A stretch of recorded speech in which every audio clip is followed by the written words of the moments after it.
Oh, you're welcome. Let's see how we are going to solve this problem on the board.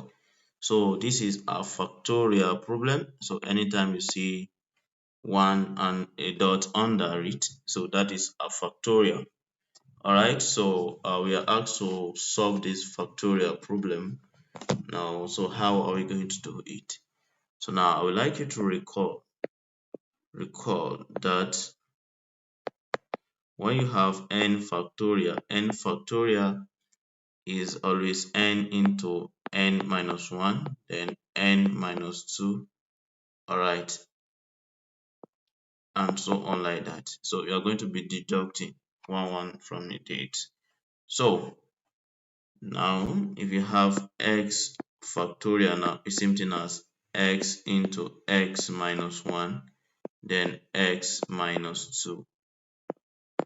I'm stopping here, so I will put factorial after that. So now for x factorial here, so I'm going to stop here because I have something similar here so that I can cancel out the common factors.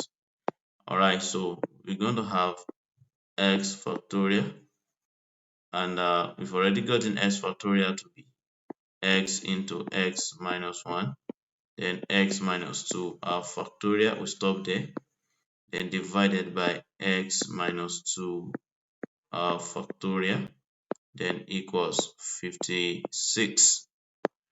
Okay, so we continue from there. So you can see that there's something common. So x minus 2 factorial, and we have x minus 2 factorial here. So the two will be cancelled. Then we are left with x into x minus 1, then equals 56. So now we're going to expand this bracket. That's going to be x squared, that is this times this. That's x squared, then x times minus 1, that will be minus x. I have minus x. Then you see this, I'm going to transpose this to the left hand side, and if we change to negative 56, then equals to 0. Alright, so from there, the next thing we're going to do is to see how we can factorize this or solve for this quadratic equation. So now here, using factorization, so we'll be looking for the 2 factor of 56. Now when you multiply them together, we're going to have minus 56. Or when you add the two numbers together, you're going to have a negative 1 here. Alright, so what are the two factors? So now we can have it like this. We have it like this, then equals to 0.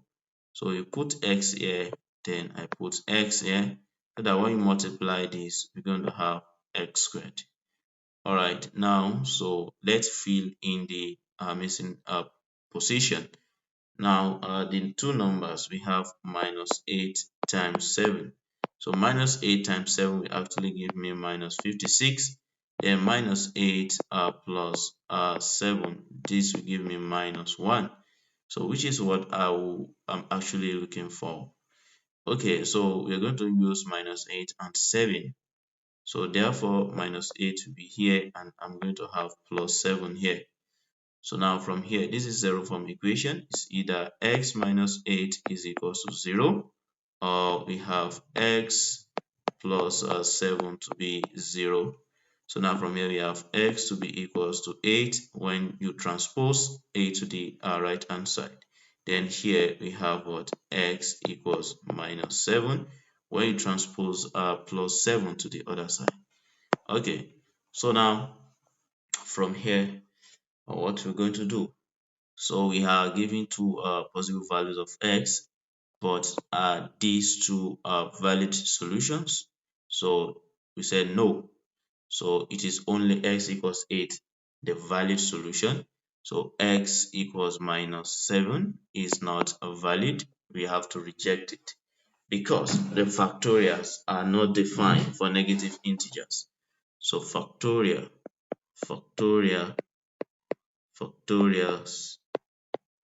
are not what? Are not designed or are not defined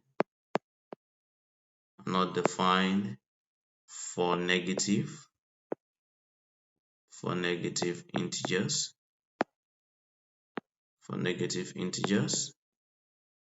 Okay, So we reject the negative value. We reject a negative value, so which is what? Which is x equals minus 7.